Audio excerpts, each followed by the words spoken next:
The spring and summer of 1973, a three-way chart battle in classic rock history. It takes years for a movement to be born, but sometimes it only takes a few moments for one to die.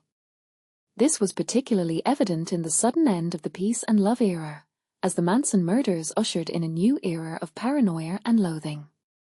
The 1970s, however, were not a movement in the traditional sense, but rather a series of subversive statements. This was especially true in classic rock. Was it still classic rock in 1973? What had it become, and who was leading the charge? The answer would become clear in the spring and summer of 1973, when three British rock giants vied for the soul of new rock and roll. The battle commenced as a tier-way chart war. On March 1st, Pink Floyd unveiled their enigmatic masterpiece, Dark Side of the Moon. The album was an oddity at first, as the band had been struggling since the departure of Syd Barrett. They knew they had to honor his legacy, and when they crafted this classic, it felt like they had finally found a new era, one that would appeal to the masses. Roger Waters recalled, "When the record was finished, I took a reel-to-reel copy home and played it for my wife. She burst into tears when it was over. I thought, this has struck a chord, and I was pleased by that." Waters continued, "You know when you've done something. When you create music, you hear it with fresh ears when you play it for someone else. I thought, wow, this is a complete piece of work, and I had every confidence that people would respond to it." But what exactly did they create? Complete was the operative word.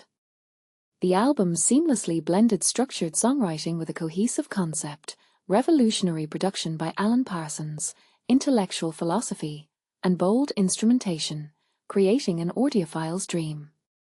Coinciding with the rise of FM radio, which gave more expansive ideas their due, the album seemed to define a new age in music.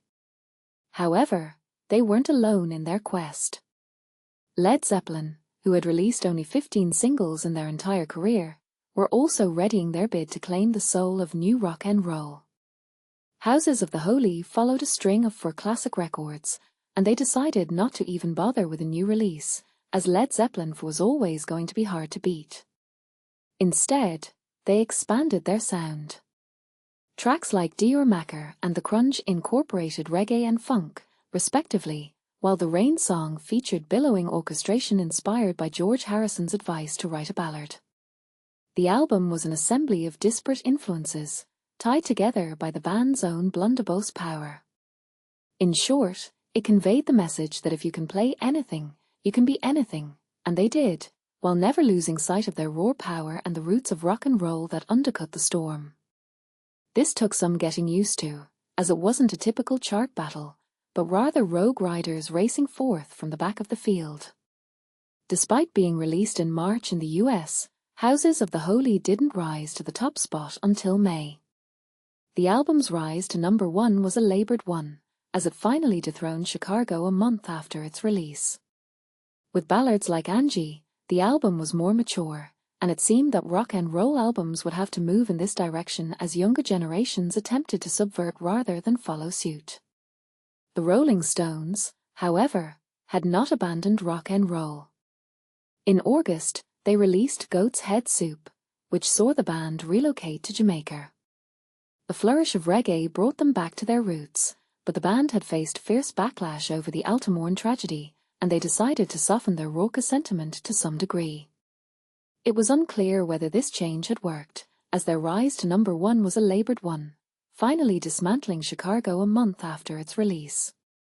With ballads like Angie, the album was more mature, and it seemed that rock and roll albums would have to move in this direction as younger generations attempted to subvert rather than follow suit.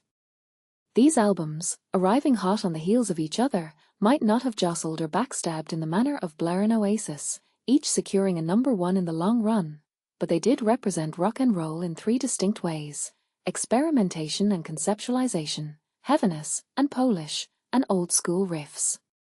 Perhaps the most glaring footnote of it all was the album that held the top spot for the longest in '73, Goodbye Yellow Brick Road by Elton John.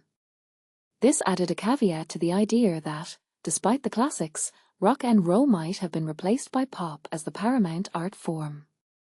Never miss a beat. The Far Out Led Zeppelin newsletter. All the latest stories about Led Zeppelin from the independent voice of culture.